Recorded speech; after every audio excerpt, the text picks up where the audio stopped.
araw po mga kaibigan sa Team Ruel Lipat. So, kararating ko lang po at ang tawag dito ay nag-text na po si Ma'am Percy na yung another tulong ni Sir Ruel na pangako niya kay Mamang Araceli ay natanggap na po namin at hayaan ko po siya magsalita para po sa inyo. Sir, thank you.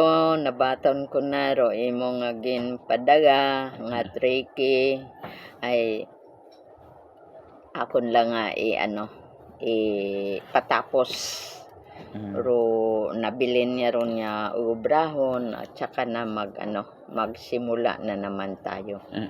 Nabili na ulobrahon, ibig sabihin po yung mga gawain. Mga gagawin po ay so ipatatapos para po ay makapagsimula. Kasi nga po yung una na naibigay at yung natira, sinimulan na po yung gagawing tindahan at tawag dito, doon nga po yung binigyan namin isang video ay dahil nga po kulang yung budget, tawag doon ay nahinto. Ano po, ano nga yung mga pa doon papagawa?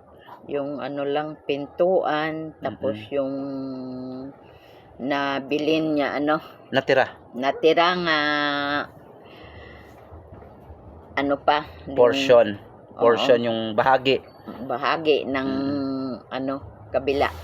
kabilang so para mas maintindihan, tingnan natin, ituro mo kay Sir Ruel yung kung ano yung dapat na matapos bago makapagsimula ng bigasan. Halika Mang, doon tayo sa Sir Ruel, ito ang natapos namin, tapos ito pa ang gawain, papagawa hanggang dito at saka dito.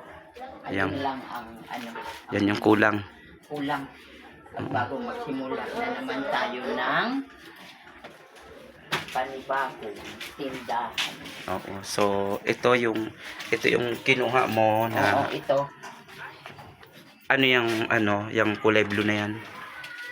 Yung anong tawag nito? Formikas. Dalawa. Ito. Dalawang formikas na tawag dito. Pareho din naman po kasi. So yan yung kinuha na tawag dito ay yun yung pinangako ni Mamang na itong formikas pag dumating nga po yung inyong tulong ay babayaran niya. At saka mayroon pa dito.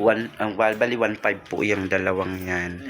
Tapos ito na lang yung bahaging itong kulang. Ito lang ang kulang. So ito anong gagawin dito?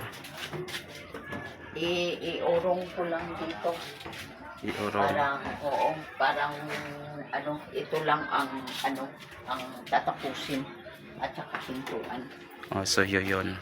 So yung po diyan, siguro po pag mga Sabado kasi maghanap ulit ng panday. So tawag dito. Simulaan na naman to. Tatapos na siya.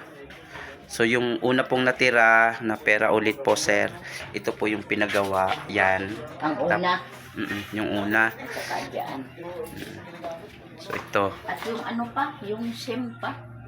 Yung SIM na na natin. SIM po is yung tawag dito yung bubong, yung yero. Yung yero. Ayun ang inano natin. Ito lang din ang natira. Ayun lang ang gagawa. Ang gawin natin. So muli, ang pinakahuli ay ito na lang ang gawain natin. Papagawa yun na lang. Parang matapos na. So ano ulit sabihin mo kay Sir Ruel? Thank you very much. Doon sa pangalawang niya, pinadala no? Natanggap ko na. Magsisimula na naman ako ng paggawa. Yun po. So sige po Sir Ruel. So mula po ataw dito kay Ma'am Percy. Si Ma'am Percy yung ating Thank you ma'am. Si Ma'am Percy yung siya yung treasurer. Thank you ma'am sa pagpapacilitate. Pagpadala. Ayan. So muli po Sir Ruel, yan po sa maraming salamat at dito ay So, ayan. So, muli, maraming salamat po, ano. Pakunan natin si nanay ito na ano niya. Ayan. Yan na yung ano. Dito ka naman tumingin, Mang. Ayan. Hindi ka masaya? Ayan.